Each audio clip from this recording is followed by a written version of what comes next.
I think first of all we need the government to sit down with Peugeot and find out what their requirements are. We've heard some talk about each plant being judged on its efficiency, and there's no doubt that the plant at Ellesmere Port and indeed the plant at Luton are highly efficient, but there are other things outside of their control that the government are in charge of to do with business rates, procurement, supply chain, research and development. They're all factors in the competitiveness of a plant, and I'm looking for the government to find out from Peugeot which ones of those, or indeed are there other things that they would be keen for us to do more on. Yes, being efficient isn't going to be enough, given that Peugeot is looking right across the piece at all of its European plants now. Well, the simple fact is we don't know what it is that it is going to be enough. What I can say is that we've faced these challenges before and come through them, so we've got a good history in that regard. We've also got a very big slice of the European sales market, and I think one of the big selling points for the Vauxhall brand is that they're still manufacturing in this country. Ellesmere Port imports something like 75% of its components. Just how efficient will it remain should the UK, as everyone expects, leave the EU customs union?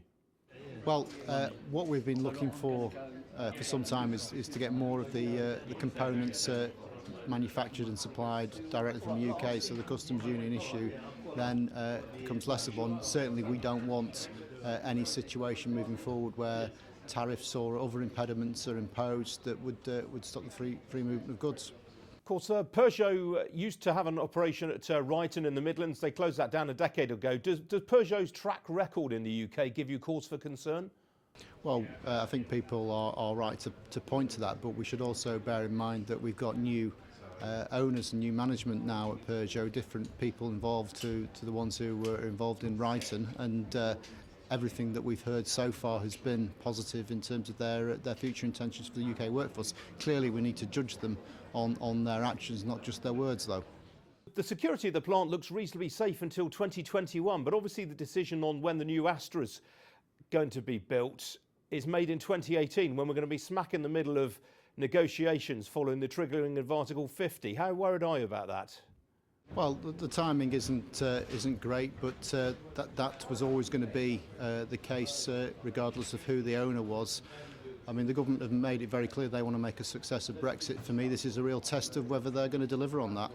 Carlos Tavares has said, though, that in some ways having a UK operation provides an insurance policy in the event of a hard Brexit. Do you take any comfort from that?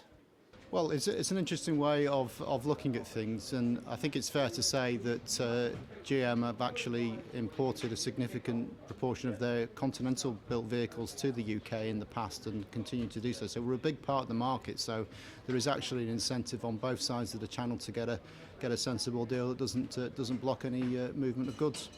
At the end of the day, though, the fact that Vauxhall is now going to be owned by a company which is part-owned by the French government, and whose chief executive has committed to French and German politicians that he wants to build a European champion, Vauxhall is not as good a place as it was when it was owned by GM, is it?